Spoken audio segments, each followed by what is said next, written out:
When I first met Ann, she was a year older, so she knew the ropes, and she was somebody that was easy to follow, and she set a good example for not only myself, but everybody else on the team with her hard work, everything she did, her competitiveness, her attitude, everything she brought to the table was good, and just you followed Ann and you were going to be good too.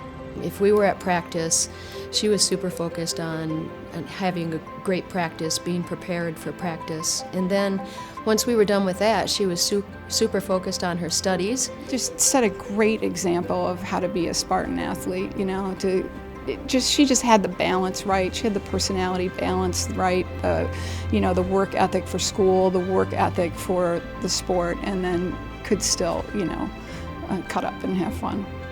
She liked to be the best that she could be at everything she did, and she just went after it. And it was fun to watch her be successful, and I wanted to be like Ann. I wanted to be the person that she was going to do it with.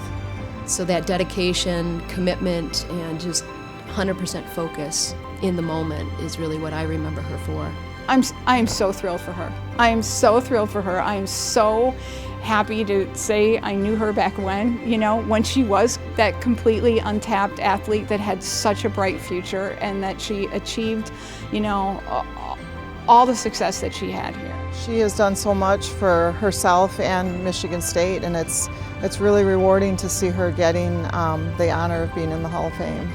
If she can do it from a tiny little town in Michigan, it is available to anybody who's willing to put in the work.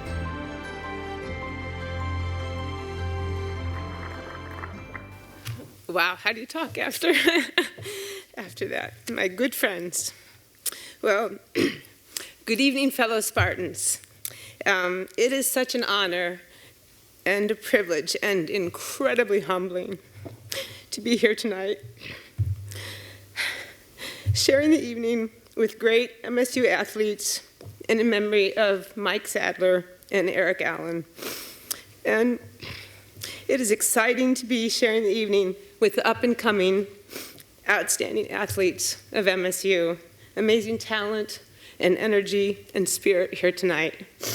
For me, MSU is the gift that just keeps on giving. I came to state in 1979 to run on scholarship, an amazing opportunity for a young kid from Olivet, Michigan. I earned my BA in political science here. I got a master's of public administration here. I learned from brilliant professors who were very formative in building my career.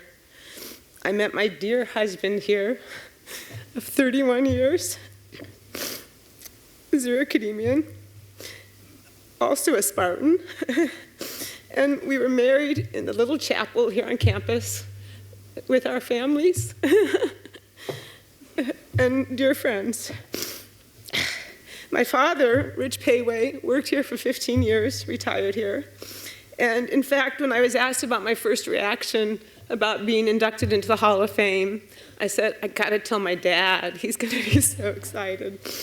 So to be recognized tonight as a member of the Hall of Fame just means the world. And to have my family, my daughters, Gordy and Yassi, my parents, my mom and dad, all my brothers and sisters, nieces and nephews, and all of the great people in the Hall of Fame and everyone here just means the world. Thank you very much. Standing with me here tonight, you saw some of them in the video, are my team members and my coaches from cross country and track. Every team member is a friend, and we were first and foremost a team. Karen Campbell-Lutsky, Jill Washburn, Lisa Last, Darcy Tomlinson, Diane Bussa, Christian Forseth, and many other dear teammates who ran together every morning, who worked out every afternoon and into the evening, who missed too many dinners because of workouts, who traveled and raced every weekend, fall, winter, and spring, who ran the roads and raced together in the summer, slept on buses and vans, traveling to meets, found the nearest libraries to study sometimes, teammates who were there for each other through ups of winning and feeling good and downs of injury and personal trials and tough times. My thanks and giant hugs to all of them. I'm so proud to be their friend and to know them. We were supported by outstanding coaches and very generous people. Coach John Goodrich, Coach Eric Zemper, Karen Dennis, Coach Bibbs. Love you, Coach Bibbs. And Coach Waha. My thanks to all of them. As Coach Bibbs used to say, let your legs be the judge. In other words, find your center. You know you're the best judge of what you need to do and where things will take you. Running has been a ticket to the world for me, and Michigan State gave me that ticket. Whatever your sport, you hold a ticket in your hand that is absolutely a glorious opportunity. First, running gave me a shot at a world-class education. MSU's embrace of Title IX and the resources that flowed to women's sports created scholarship opportunities for so many young women. It was my dream to run in college, and a call from Eric Zemper and Dr. Nell Jackson in July of 1979 offering a scholarship to run for state was an amazing step. As a student at State, I had every opportunity to explore and learn and to work with outstanding faculty and students. I started on a path at State that took me to wonderful places to learn and grow. The Brookings Institution, Washington, D.C. and St. Louis for my PhD, the University of Wisconsin, Michigan, Penn, and my home now for 12 years, Virginia Tech, where I'm a professor and I'm the director of the School of Public and International Affairs, a great land-grant school, but I had a great land-grant school to learn to do the things I can do now. Running taught me to rely on a team, and I learned that here at State.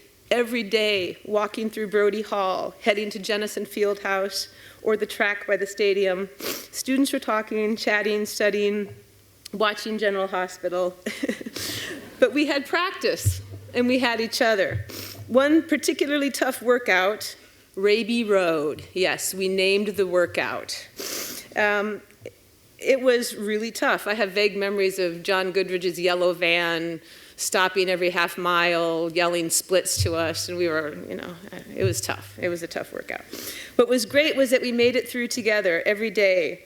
We were individually ambitious, but we were a team, and we relied on each other at different steps along the way. Across my time at State and across my career, the best moments are the team moments, the things we do together. Running taught me to step back, to think, and to try again, rather than quit. And I learned that here at State. As a freshman, stepping into early cross-country practices with some of the toughest, talented, and most tenacious women I had ever met was hard. Women running 80 to 100 miles per week, tough as nails, and fast. That first week of practice here in the summer, my goal was just to finish the workouts and to have enough energy to make it home. I honestly didn't know if I could make it home from Forest Acres one day after a workout. I called my dad after one particularly tough day of repeat miles on Forest Acres up on Cardiac Hill, and I told him, I don't think I can do this. I want to come home. And my dad said, well, give it one more week, and then we'll talk, see what you think. And I did, and things got better, and they got better. Learning to step back from failure, from disappointment, to think, to plan, and then to try again, served me through the rest of college, and it continues to serve me today. I want to thank Mark Hollis and the amazing staff supporting this great event, especially Julie Burgess. I want to recognize the historic work that MSU alum Mark Havitz has done to record MSU cross-country history and to measure the impacts of running on the lives of generations of Spartans.